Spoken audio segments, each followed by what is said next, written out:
Mesures d'adaptation à une incapacité au travail. La Loi sur les droits de la personne, loi du Nouveau-Brunswick, interdit tout traitement discriminatoire fondé sur une incapacité physique ou mentale en matière d'emploi.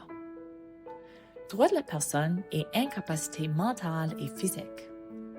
L'article 2 de la loi définit l'incapacité physique comme un état de santé résultant d'une blessure, d'une maladie ou d'une anomalie congénitale. Cet état de santé ne doit pas nécessairement être permanent.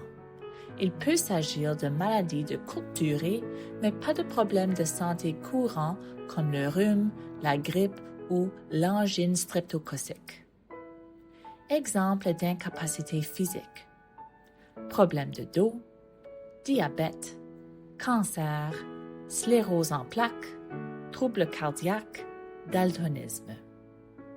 Par incapacité mentale, la loi entend une déficience intellectuelle, le syndrome de Down par exemple, un trouble d'apprentissage tel que le TDAH, la dyslexie, etc., et des problèmes de santé mentale. Exemple d'incapacité mentale. Anxiété, dépression, TDAH, troubles de stress post-traumatique, troubles bipolaires, troubles du spectre de l'autisme. Si un employé ne présente aucune incapacité, mais que son employeur pense le contraire et le traite différemment pour cette raison, il pourrait s'agir d'un traitement discriminatoire en vertu de la loi.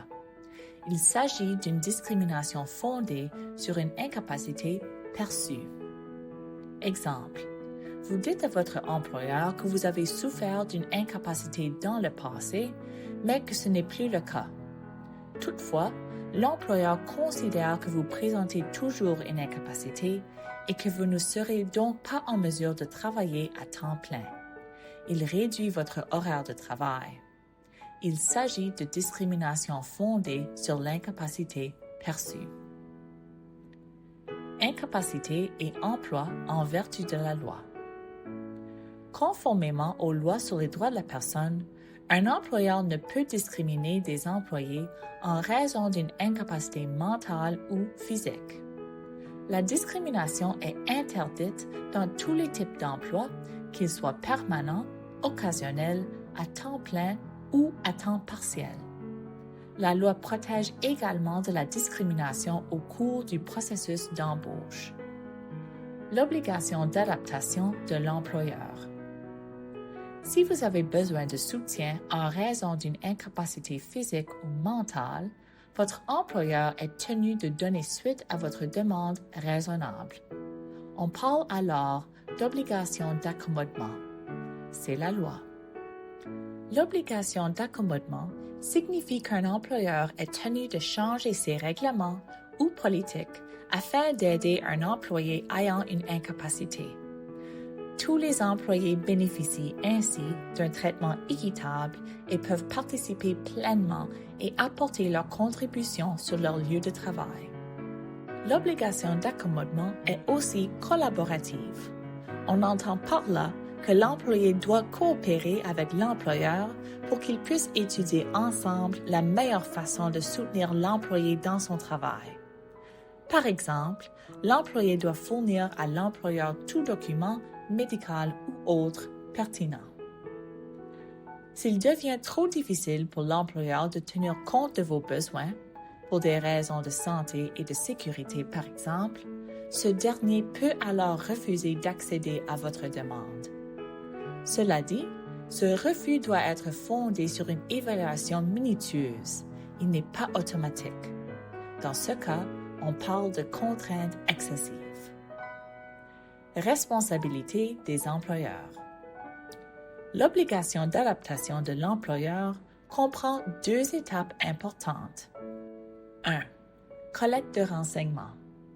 Les employeurs peuvent travailler avec les fournisseurs de soins de santé afin de comprendre les besoins spécifiques de leurs employés ainsi que les limites de ces derniers.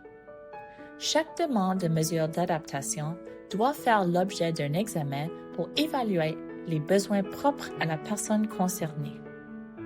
En matière de processus d'adaptation, les employeurs ne doivent pas opter pour une approche unique. 2. Prise de mesures d'adaptation convenables. Après avoir compris les besoins, l'employeur doit proposer des mesures d'adaptation raisonnables. Il pourrait s'agir d'un changement de tâche ou de nouvelles responsabilités qui répondent aux limitations de la personne concernée. Les employeurs sont tenus de s'informer régulièrement auprès des employés pour s'assurer que les mesures d'adaptation sont concluantes. Si ce n'est pas le cas, les employeurs doivent trouver d'autres solutions. Responsabilité des employés. Si vous avez besoin de mesures d'adaptation en raison de votre incapacité, vous devez en parler à votre employeur. Dans la plupart des cas, si un employeur ignore que vous présentez une incapacité, il n'est pas tenu de vous offrir des mesures d'adaptation. Il se peut aussi que vous deviez fournir des documents comme une attestation médicale qui précise vos limitations, la durée probable des mesures d'adaptation et si vous pouvez effectuer un autre travail. Vous n'êtes pas tenu de confier à votre employeur la nature exacte de votre diagnostic ni les médicaments que vous prenez. Faites part à votre employeur des solutions d'adaptation potentielles et collaborez pour les mettre en œuvre. Vous devez accepter des mesures d'adaptation raisonnables, même s'il ne s'agit pas de vos options préférées.